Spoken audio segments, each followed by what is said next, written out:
Bonjour Bouba. Bonjour Brut. Alors je dis Bouba, mais d'abord comment est-ce qu'on doit dire? Moi je me pose la question. Bouba, B2O, Mes proches m'appellent Cop. Cop comme flic en anglais? Cop. Ça vient de Heli, hélicoptère, Robocop. Ah parce que Elise, on rappelle que c'est C'est mon prénom, vraiment. prénom Mon de vrai naissance. Comment ça va quelques jours après ce qui s'est passé à Aulnay? Une fusillade a eu lieu pendant le tournage du dernier clip du rappeur Booba. Tout va bien, Dieu merci. Ce qui était le plus important, c'est que mon ami qui s'est fait tirer dessus aille bien. Vu qu'il est déjà sur pied, Alhamdoulilah, comme on dit. C'est que c'est signé ou pas l'agression? En clair, est-ce que c'est Caris, des hommes de Caris? Ah, j'en ai aucune idée. Aucune idée. Ça peut être Fred de Sky qui m'a envoyé une équipe, ça peut être plein de gens. Ça peut être beaucoup d'ennemis de Booba. Ça peut être beaucoup d'ennemis. Pourtant, je suis gentil à la base. Mais bon, Mais ce que tu dis, c'est les risques du métier. ce que tu dis, c'est que tu sais qui c'est. Non, mais ce que je dis, c'est que tout se sait. Est-ce que parfois, tu te dis que ça pourrait très très mal finir? Qu'il Ouais. pourrait y avoir un mort? Bien sûr. Bien sûr, ça peut mal finir. Même Kennedy s'est pris une balle dans la tête. Hein. Donc on fait une musique à haut risque, on va dire.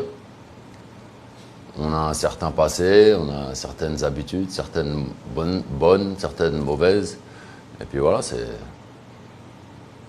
le jeu, on fait attention. Et puis c'est pas ce qu'on cherche, hein, bien sûr, mais c'est une éventualité.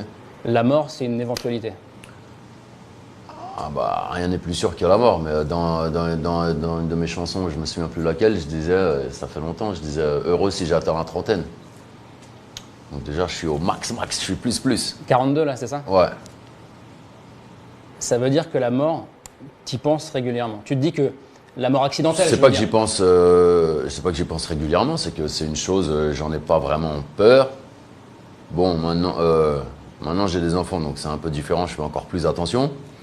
Mais ça fait partie de la vie, je veux dire, tous les jours c'est une victoire. Hein.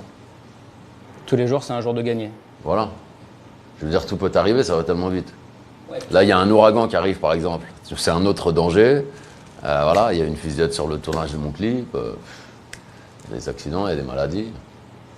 Est-ce que cette agression d'Aulnay, parce que c'est ce qui s'est passé, elle remet en cause le combat, l'octogone, combat d'art martial entre vous et Caris? Est-ce que ça remet en cause le combat? La fusillade, non, ça remet pas en cause le combat, pas du tout. Enfin, ça remettrait en cause si ça devait être organisé en France. Je pense que ce serait impossible à organiser à cause des autorités. Mais le combat est toujours d'actualité. Ce qu'il faut savoir, c'est que bon, Caris, il joue pas le jeu, il insulte les organisateurs. Il parle de conférences de presse, d'affrontements à 100 contre 100, de purges, etc. Donc ce qui est anti-sportif. Alors qu'à la base, on essaie d'organiser un combat entre lui et moi. Donc on est sous contrat, il a signé un contrat. On ne peut pas sortir du contrat comme ça. On n'est pas Neymar, voilà, ni lui ni moi. Et que c'est toujours d'actualité. Le seul souci, c'est de trouver une salle qui accepte de le faire. Je ne veux pas trop parler parce qu'on a beaucoup parlé pour rien, entre guillemets. Mais la prochaine fois qu'on parlera de l'octogone officiellement, ça ne devrait pas tarder. On devrait avoir une salle avec l'autorisation de la police, de l'État, etc. L'État, c'est-à-dire l'État suisse, parce que ça doit se De passer la en Suisse. Ouais, ça doit toujours se faire en Suisse et c'est toujours le 30 novembre. Ah, ça bouge pas. Non, ça bouge pas. Toujours le 30 novembre. Voilà. Pourquoi est-ce que tu tiens absolument à le faire, ce combat? Je tiens absolument à le faire parce qu'il y a beaucoup d'argent en jeu, parce que j'ai envie de lui casser la bouche, parce que j'ai commencé à m'entraîner 2 fois par jour, à faire de la natation, j'ai acheté un masque de plongée, j'ai arrêté le sucre, j'ai mal partout, j'ai des courbatures, donc j'ai envie d'en terminer. Et puis Instagram, c'est marrant 5 minutes, mais là, je trouve que la cage, c'est beaucoup plus intéressant, beaucoup plus jouissif, juteux, et voilà. Tu disais c'est anti-sportif le comportement de Caris. Ça veut dire que pour toi, c'est du sport, en fait. Ah bah bien sûr, ça reste du sport. On est dans une cage, c'est du jiu-jitsu brésilien, de la boxe thaïlandaise, de la boxe anglaise, c'est du sport à 100%. Moi, j'ai 2 entraînements par jour. En ce moment-là, à Miami? Ouais. Enfin là, je viens de rentrer, donc je reprends tout à l'heure à 4 heures. J'ai 2 entraînements par jour. Un le matin, un l'après-midi, je dois faire une sieste. Tu vois, je passe moins de temps avec mes enfants. etc. Je prends des cours de piano pour C'est vrai ça? la méditation, ouais, je viens de commencer. Cours de piano en vue de l'octogone. Non, pas en vue, mais ça fait partie de mon... Je pense que je vais me refaire Game of Thrones le soir pour éviter de sortir et de... Voilà, rester dans mon objectif. Ton dernier titre, Glaive, il commence comme ça. Alors, je rappe beaucoup moins bien que toi, je te préviens. Ouais, j'espère. Sinon, je te clash direct. Ne crois-tu pas que je sais ce que je fais? Tellement longtemps que je fais la guerre. Tellement longtemps que je fais la guerre. La guerre à qui? Bah, la guerre à tous ceux qui la veulent, à tous ceux qui nous en veulent. Je veux dire, depuis le début, j'ai des ennemis, des détracteurs, des gens qui veulent ma place, qui veulent le trône. Et donc je suis habitué. Je suis habitué souvent. Je suis pas devin, je suis pas un marabout, mais souvent je me mets dans des histoires et je connais la fin avant d'avoir. J'ai pas besoin de voir la fin du film souvent. Et c'est quoi la fin du film en général? Là, le DUC, il est là. On est là, toujours en place. Si j'assume pas, si je suis faible, on me le prend le trône. Si je réponds pas aux attaques, si je me défends pas, je perds le trône. Voilà. La suite des paroles, c'est le prochain, c'est Damso. Le prochain, c'est Damso, ouais. Mais Damso, c'est plus à la rigolade. Parce que je le connais, c'est pas du tout. Lui, il vient pas, il y aura pas de fusillade avec lui. C'est plus. Bah, je réponds encore, il nous a traité de salope alors qu'on l'a aidé, on a construit sa carrière, on l'a aidé sans lui enlever tout le talent qu'il a, hein, c'est aussi dû à son talent. Mais on l'a vraiment aidé, on a vraiment kiffé l'artiste, etc. On a beaucoup bossé sur son projet, on a partagé, on l'a aidé. Et puis à la fin de son contrat, il traite les maisons de disques de salopes. C'est ça que t'as pas aimé en fait. Ah ouais, non, j'apprécie pas trop. J'apprécie à moitié, comme dirait Fred de Sky. Damso, c'est un gentil, je le vois pas, je sais même pas s'il fait du sport. Je sais même pas s'il sait courir. Donc c'est intéressant. Ce qui est intéressant avec Caris, c'est qu'il a une grande gueule, c'est qu'il est un peu costaud, il a dit qu'il allait boire mon sang, briser les os, qu'il s'entraîne un peu à la boxe. Donc c'est intéressant, je trouve que l'affiche, elle est pas mal. Je vais te briser tes os, je vais te boire ton sang. Et puis c'est un peu père-fils. C'est moi qui l'ai fait de toutes pièces. Il se retourne contre son père, donc je dois le corriger. Donc l'histoire, elle est belle. Il y en a eu pas mal des clashs depuis le début de ta carrière. Ouais. Ce qu'il faut dire aussi, je te coupe, c'est que j'apparais souvent comme le mec qui est en clash avec tout le monde, mais faut pas oublier que je suis dans le game depuis plus de 20 ans. Donc c'est aussi normal que j'ai un lourd passé, un historique. De clash. Peu de clash en général. Peu de gens durent aussi longtemps dans mon métier. Mais est-ce qu'il y a quelque chose que t'aimes dans le clash, par ailleurs? Moi, je suis un compétiteur. Je suis un sportif de base depuis tout petit. Donc, et j'aime pas être en tort. Les clashs, j'en ai démarré aucun. Donc, ouais, ça me met un peu de... C'est épicé, quoi. Ça épice un peu le truc.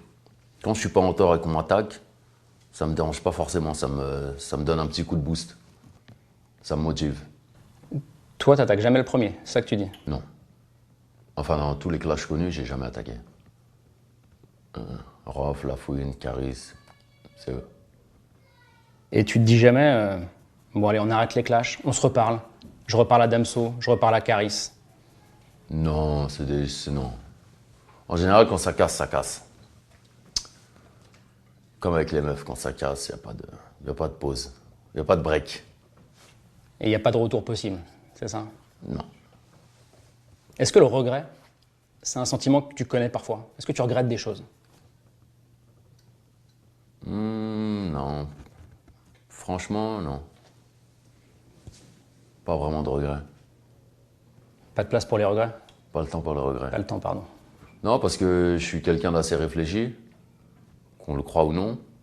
Donc même dans le clash, même dans la guerre, je sais quand même où je mets les pieds, et je sais ce que je fais et j'assume mes actes, mes propos. Voilà, comme l'été dernier, j'étais en prison, j'en fais pas tout un fromage, j'assume. Je me suis battu dans un aéroport, je vais en prison. je ressors, la vie continue, je suis pas en train de pleurer. Donc, par exemple, je te dirais pas si je pouvais revenir en arrière et que je croisais Caris à Orly, je ferais la même chose, mais en mieux. Ça ressemblerait à quoi? Ce sera encore plus violent. Mais je changerai pas. Je regrette pas du tout. Si tu perds, il se passe quoi? C'est pas bon si je perds. Je sais pas. Je sais pas. Mais je peux pas perdre. J'ai pas le droit de perdre. Pourquoi c'est pas bon si tu perds?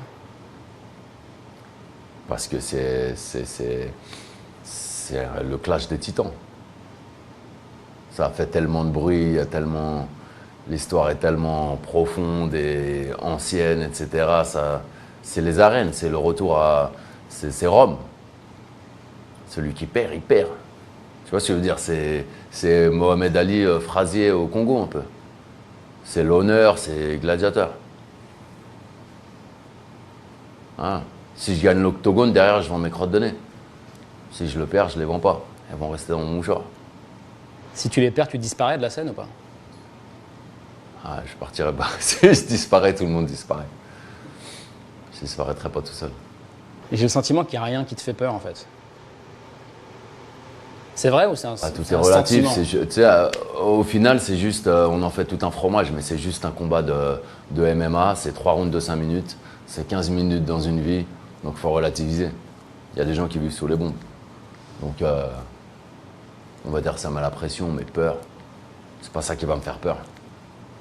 L'ouragan catégorie 5 qui me fait peur. Ouragan catégorie 4, 5, je fuis.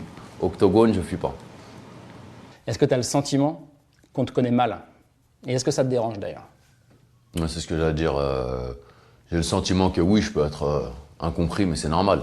Vu de l'extérieur, ça doit être tellement compliqué que ça me dérange. Je le comprends, mais ça me dérange pas d'être mal compris, puisque tant que moi, je sais qui je suis en paix avec moi-même, j'assume mes actes, je sais où je vais, donc non, j'ai pas de problème. J'ai pas de problème avec ça. De toute façon, ça fait partie du truc. On m'aime, on me déteste, c'est très bien. Ouais, mais je t'entendais à la radio l'autre jour et tu parlais du Dormeur du Val, de Rimbaud. Je pense qu'il y a plein d'auditeurs de France Inter qui, à l'époque, à ce moment-là, ont dû se dire ah, Booba, il connaît Rimbaud. Booba est allé à l'école. Bien sûr, je connais Rimbaud, comme tout le monde. Et ça te dérange pas? Non, mais je parle de ton image. Ça te dérange pas que les gens se disent que c'est pas possible? Non, ça me dérange pas, je suis tellement habitué de toute façon. C'est pas grave. J'ai jamais voulu être célèbre, j'ai fait de la musique, ça m'est tombé dessus. Après, je fais avec, je prends les choses comme elles viennent.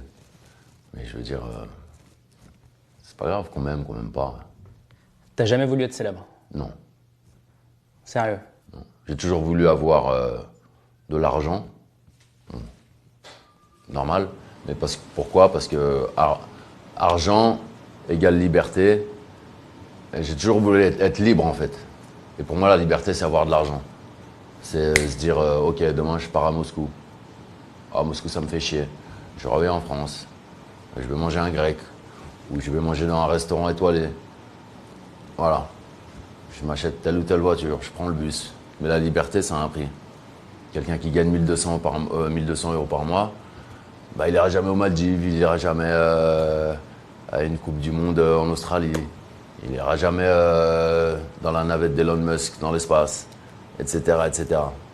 Donc, argent, moi, c'est très simple. Argent égale liberté. T'as un avocat commis d'office, t'as pas d'argent. Tu restes en prison, t'as de l'argent, t'as un bon avocat, tu sors de prison, etc. Donc moi, mon but, c'est d'avoir de l'argent, simplement. Même sans être vénal, c'est juste, pour moi, c'est synonyme que de liberté, c'est des clés. Donc la prison, tu l'as connue à 4 reprises. La dernière fois, c'était à Fleury, après la guerre à Orly. Ouais. Quand on n'a pas connu la prison, il y a des fantasmes de dingue sur la prison. Ça fait peur, la prison. Comment ça se passe, en fait, la vie en prison? Bah, il y a prison de mes débuts, et Fleury, c'était différent. Parce que la prison de mes débuts, j'avais commis des crimes. Donc, j'étais pas vraiment surpris d'y être. Enfin, à Orly aussi, j'ai commis un crime, entre guillemets. Mais je veux dire, j'étais dans un contexte criminel. Là, c'était plus à la cool, puisque bon, C'est juste une bagarre au final. Bon, ça s'est passé à l'aéroport, c'était en réunion. Dieu merci, personne n'a été blessé en dehors des deux groupes. Je veux dire, il n'y a pas une petite fille ou une vieille dame ou un monsieur qui a reçu les projectiles, qui a reçu des coups. Donc c'est resté entre nous. Et donc je savais qu'en fait, j'allais pas rester longtemps. Vu que je connaissais déjà la prison, j'ai déjà mes petites habitudes. Donc j'étais pas perdu. Je savais que j'y resterais pour 1 mois maximum. Je connais la loi, j'y étais plusieurs fois. Donc j'étais assez détendu, entre guillemets. Ça m'a même permis un peu de me reposer. Je dis pas que c'est super la prison, c'est horrible et je la souhaite à personne. Mais je veux dire, dans mon cas, c'était presque de la promo, quoi. Je savais que j'allais rester 1 mois max, que je risquais pas grand chose. Bon, ça m'a coûté un peu d'argent. Et puis voilà, c'était une autre expérience. Mais tu disais, la liberté, c'est la chose la plus importante pour toi. Ouais. Quand tu es en prison, tu as tout sauf la liberté. J'ai tout sauf la liberté, mais ce que je veux dire, c'est que c'était temporaire. C'est pas comme si j'étais dans une enquête criminelle, que j'avais braqué une banque ou tué quelqu'un et que je suis en mandat de dépôt criminel et que je sais que je vais être jugé dans 2 ou 3 ans et que je risque 7 ans. Je veux dire, c'est un autre contexte. Là, c'est une bagarre. Il y avait 8 jours d'ITT maximum. Voilà. J'étais pas inquiet, quoi. Et quand on n'est pas Booba et qu'on est en prison, ça peut vite être l'enfer ou pas? Ah ben la prison c'est horrible. Comme je dis, je le souhaite à personne. C'est la petite mort. C'est la petite mort. Il y a une question que je me pose, c'est que quelqu'un comme Emmanuel Macron, qui est Salut Manu! un peu le président businessman, c'est l'image qu'il avait quand il est arrivé au pouvoir. Sarko, président businessman. Ouais, Macron, il y a un rapport à l'entreprise. Ouais, les gilets jaunes tous les week-ends. Super le business. C'est pas un président. Nul, c'est nul. Nul. Tout est nul. Tu me parles des gilets jaunes. Tu as suivi un peu la crise des gilets jaunes d'ici, de Miami? Même de Paris. Hein. Je vais souvent à Paris, hein. Tous les mois et demi, 2 mois, j'y suis. Hein. Et tu t'es dit quoi à ce moment-là? Je me dis que c'est fantastique, c'est incroyable. Que toutes les semaines, il y a des gens qui envahissent les Champs-Élysées alors qu'on fait partie du G8. C'est la plus belle avenue du monde. On a les meilleurs vins. C'est lunaire pour moi. Mais tu les comprends, ces gens-là, ou pas? Ah bien sûr que je les comprends. C'est en face que je comprends pas. Ah le peuple, je le comprends toujours. Je suis le peuple. Bien sûr que je les comprends. Moi, je comprends même pas comment certaines personnes arrivent à survivre avec si peu d'argent, avec si peu de moyens. Ça va pas du tout. Tu parles pas beaucoup de politique dans tes textes, mais parfois quand même. Quand même. C'est quoi les choses, quand tu regardes la télé, ou que tu écoutes la radio, ou que tu lis des journaux, c'est quoi les choses qui te révoltent dans l'actu, ou qui te font réagir, qui te font pleurer? Je sais pas. Le dernier truc ça me fait sourire tellement c'est tragique. C'est un sourire nerveux. C'est les migrants, par exemple. Notamment quand j'étais à Fleury et que du coup j'étais dans ma cellule et que je devais me taper les infos et BFM, etc. en boucle. Parce qu'il n'y a pas grand-chose à regarder. Donc du coup, je voyais que des misères, forcément. Et je me rappelle, il y avait les affaires de prêtres pédophiles. Alors, personne n'est inquiété, personne n'est mis en garde à vue. C'est incroyable. Il y avait quoi? Il y avait les migrants, où on laissait les bateaux au large avec des femmes enceintes et des femmes, des enfants en train de mourir, et que c'était la guerre pour savoir qui allait les accueillir. Ah non, pas chez moi, je trouve ça incroyable. Ça s'est encore passé cet été, là. Il y a un Ah bateau qui ouais, s'appelle l'Open Arms qui est resté en mer. De toute façon, ça n'a pas fini de se passer. Hein. La colline du crack à Paris, enfin, je sais pas. La mémoire de la colonisation, c'est quelque chose qui t'a vachement marqué, je crois. Ce qui m'a vachement marqué, c'est qu'il n'y ait pas de devoir de mémoire par rapport à la colonisation. Qu'on nous en informe, qu'on nous en parle jamais à l'école et qu'on fasse comme si c'était limite normal, quoi. Ou pas grand-chose. Donc moi, j'ai appris en fait, ça m'a marqué parce que j'ai appris dans le dur. Je suis allé petit en Afrique. Je suis allé à l'île de Gorée. Donc quand tu vas à l'île de Gorée, tu vois les cellules avec les barres de fer, les chaînes, les cellules pour les nouveau-nés, les cellules pour les femmes, les cellules pour les hommes, les cellules pour les hommes en mauvaise santé, amaigris, en train de mourir, qu'on gavait comme des oies à l'huile de palme pour qu'ils prennent du poids et qu'ils puissent survivre au voyage. Donc quand tu vois ça à 10 ans, que tu es de père sénégalais, de mère française, qui donc à un moment, je pense, se sont aimés et m'ont eu, ça, c'est encore plus déroutant, je trouve. Ouais, c'est ce que j'allais dire. Tu dis j'ai un peu le cul entre deux chaises en tant que métisse. Ouais, mais mieux vaut avoir le cul entre deux chaises que deux chaises entre le cul. Pour la petite punchline. Donc quand t'es, ouais, ce que tu disais, quand t'es franco-sénégalais, tu te dis quoi? Tu te dis j'ai une partie de ma famille qui a peut-être été il y a... Non, c'est même pas ça, c'est que je me dis comment on peut être aussi diabolique. C'est incroyable. Une cellule pour les nouveau-nés. Je sais pas, c'est comme la Shoah quand tu vois les comptes, c'est la même chose. C'est comment on en arrive là. Comment l'homme a pu faire ça? Ouais, comment il est capable de faire ça. C'est incompréhensible pour moi. C'est un degré de violence, c'est surnaturel pour moi. Puisqu'on parle de... Et on n'en parle pas. De l'esclavage. Bah là, t'en parles. Oui, moi. Mais moi, je suis qui? Bah, t'es suivi par des millions et des millions de Oui, jeunes. oui, mais bon, c'est pas suffisant. C'est pas suffisant. Mais bon, c'est déjà ça. On parle d'actualité là. Moi, il y a une chose qui m'a toujours marqué, c'est que la religion, c'est pas ton truc. La religion, c'est que je m'y suis intéressé. Ma famille est musulmane. Ma mère n'est pas croyante. C'est pas que c'est pas mon truc, c'est que je trouve que c'est personnel et que j'aime pas trop afficher. Pour moi, c'est pas quelque chose qu'on doit afficher.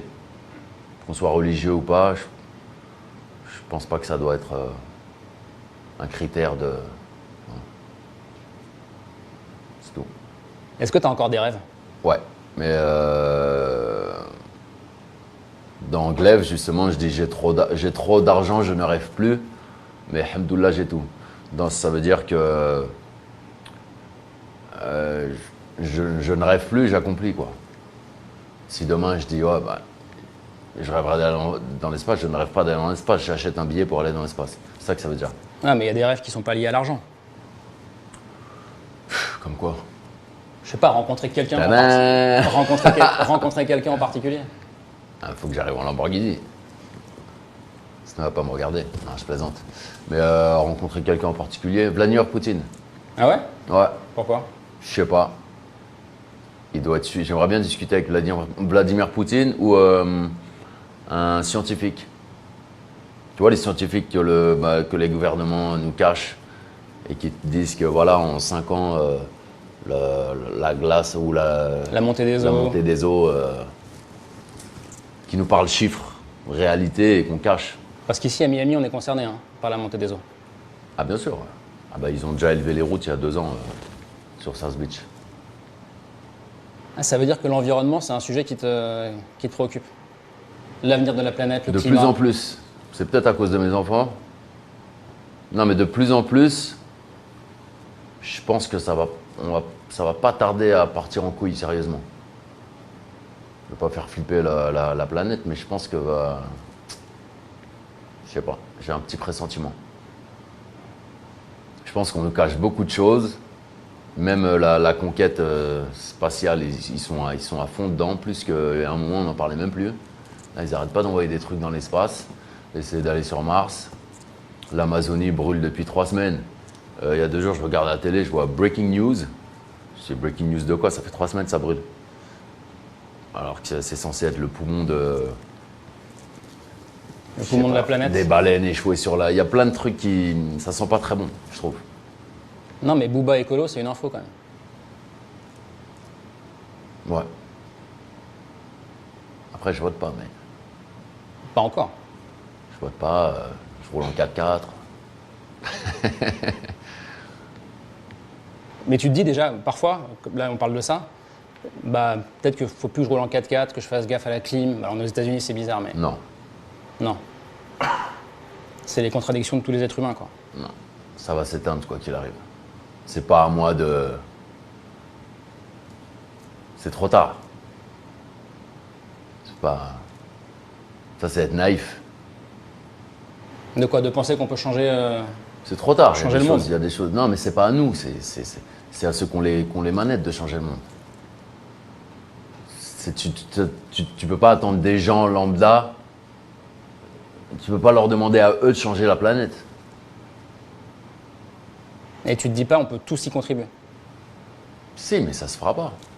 C'est comme si je te dis, il y a assez de nourriture pour nourrir toute la planète. Il ne devrait pas y avoir de famine dans le monde. Ben non, il ne devrait pas. Mais il y en a. Il y a une question que je me pose et je pense que plein de gens se posent.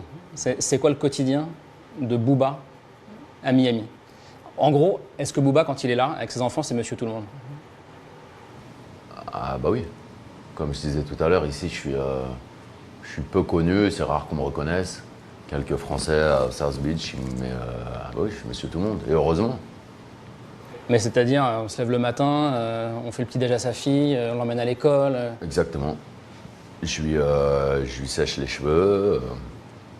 Des fois, je la coiffe. Je l'aide à mettre son t-shirt. Je lui fais son bol de céréales. Je l'emmène à l'école. Je vais la chercher. Je vais à la boxe. Je reviens. Je l'emmène au parc. Et heureusement. Je serais malheureux si je pouvais pas m'occuper d'eux. C'est la base. Ça t'a révolutionné l'arrivée de tes enfants, mais est-ce que tu pensais à ce point-là que ça allait être révolutionné? Non, mais j'étais prêt. J'étais conscient que...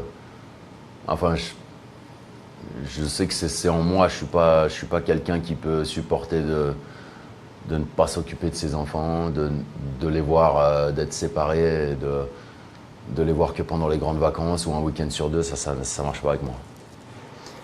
Est-ce que c'est des enfants différents de l'enfant que t'étais toi à leur âge? Est-ce que tu te vois en eux? Est-ce qu'il y a des choses, des erreurs que tu as faites? Je pense qu'ils sont beaucoup plus... je pense qu'ils ont beaucoup plus de chance, entre guillemets. Beaucoup plus d'attention. Pas que ma mère ne m'ait pas donné d'attention, mais j'ai pas grandi avec mon père. Je pense qu'ils ont beaucoup plus d'amour que j'en ai eu. Sans me plaindre, hein, sans critiquer mes parents, où ma mère m'a toujours... elle m'a bien élevé, etc. Mais ils ont une meilleure vie. Tes enfants, on les voit, surtout ta fille pour l'instant, on les voit beaucoup sur Internet, sur les réseaux. Mon fils, il est pas trop... c'est pas trop un showman. Pourquoi est-ce que tu les C'est comme moi. mets en scène? Ou elle pourquoi est-ce que tu les mets un peu en scène comme ça sur les réseaux? En fait, je la mets en scène parce que c'est elle qui se met en scène, en fait. C'est une énergie brute. Elle rayonne de... Elle se met à chanter. Enfin, moi, je la trouve incroyable. Bon, c'est ma fille, mais... Et aussi parce que je me permets de faire ça aussi puisque j'habite pas en France. Si j'habitais en France, je pense que je les montrerais pas. Parce que tu te dirais qu'à l'école, ça peut Parce la que déranger. j'ai pas envie qu'on les reconnaisse dans la rue, etc. Et qu'ici, ils sont tranquilles et qu'ils sont, entre guillemets, protégés. Dans l'anonymat. Les références artistiques, je t'ai entendu citer Cabrel, Renaud, évidemment Mistral Gagnant qui a été samplé sur Pitbull. Ouais, ma chanson préférée. Mistral Gagnant Avec Redemption Song de Bob Marley. de Bob Marley. Est-ce qu'il y a d'autres références de la chanson française? Est-ce que ça va jusqu'à Piaf, Brel, Brassens? Moi, je suis sensible au texte. Donc, ouais, mais ce qui me parlait le plus, Cabrel, j'aime beaucoup sa manière d'écrire. Mistral des Gagnants, je trouve que c'est le plus beau texte jamais écrit, pour moi. Gainsbourg, ça me parlait pas trop. Brassens, pas trop non plus. Cabrel, j'aime bien. Cabrel, il est vivant encore. Je viens du ciel, ouais. Je viens du ciel Et les étoiles entre elles ne parlent que de toi, etc. et d'un musicien qui fait jouer ses mains. Très imagé, voilà. Mais quand je disais il est vivant, est-ce que c'est un chanteur avec qui tu aimerais chanter ou rapper? Non, non, pas du tout. Enfin, pas que Pas que ça me déplairait, mais c'est pas parce que je l'apprécie que j'ai envie de faire un feat. Ça va pas ensemble. Qu'est-ce que tu écoutes, toi, comme musique, à part la tienne, j'imagine? À part la mienne, bah ouais. Enfin, la mienne, je l'écoute plus dans le mode, dans le monde du travail. C'est plus, par exemple, j'écoute beaucoup d'instrus. D'instruments, j'écoute mes instrus, là, je prépare un featuring, j'étais en train d'écouter l'instru, essayer de trouver l'inspiration. Glaive qui est sorti, on retrouve le timbre de voix de Booba, en fait. Il n'y a pas de Ah, vocodeur. c'est du rap, ouais. C'est du rap Voilà. à l'ancienne. Est-ce que l'album, il sera comme ça? L'album, il y aura de tout. Je peux même pas te dire, il y aura peut-être du piano-voix, guitare-voix, du glaive, mais il n'y aura pas que du glaive, c'est sûr. Je fais tout, moi. Je suis un peu capable de tout faire, de chanter, rapper, le dur. Le glaive, c'est ma base. C'est facile pour moi de faire du glaive. C'est la routine, quoi. Tu disais, je compte pas rapper jusqu'à 60 ans. Non, T'en as 42. ouais, Tu t'arrêtes quand? bientôt, le plus tôt possible. Pas que ça me déplaise, mais je pense que je vais bientôt raccrocher le maillot et passer plus de temps, peut-être sur d'autres artistes, passer plus de temps dans d'autres domaines. Il y a des gens qui vont mourir là quand ils vont entendre ça, non? C'est toujours de ma faute. Mais bientôt, c'est vraiment, ça peut être quoi? Après cet album? Ça peut être dans... Ça peut être après cet album ou le prochain, je pense. Je pense pas en faire 3, par exemple. Pour donner un petit... Je pense pas en faire encore 3. Les groupes mythiques, dans l'histoire, En même temps, je dis ça depuis que j'ai 30 ans. Ah, c'est ça. Je pensais qu'on avait un scoop, mais en fait, non. Les groupes mythiques, ils se reforment toujours un jour. Est-ce que ce soit sincère ou pour le business d'ailleurs, Ouais, est-ce que reformer c'est Lunatic, toujours pour le business. est-ce que reformer Lunatic, c'est possible ou pas? Impossible. Ouais, c'est ce que tu disais, c'est Parce que comme je fonctionne pas... comme les histoires d'amour, c'est ça? Mais c'est du vrai. C'est quoi l'avenir de Booba? L'avenir de Booba, c'est l'avenir de mes enfants. Ça veut dire qu'il faut que tout aille bien pour que ça aille bien pour eux. Mais sinon, pour être plus... Pour parler business, y a des choses dont je peux pas parler. Donc forcément, j'ai des projets. L'Octogone, j'espère. Une tournée après mon prochain album que je suis en train de préparer. C'est quand d'ailleurs? Prochain album, on sait pas quand il va sortir. J'espère le sortir en 2020. J'ai ma marque de vêtements Disconnected qu'on est en train de développer. Je produis une dizaine d'artistes. Ouais. Il faut que j'aille dans l'espace avec Elon Musk. Donc l'avenir est chargé. L'espace avec Elon Musk, c'est sérieux ça? Ouais. Avec Elon Musk ou un autre. Mais depuis quelques temps, j'ai envie d'aller dans l'espace. Il faut que je voie. J'ai envie de voir.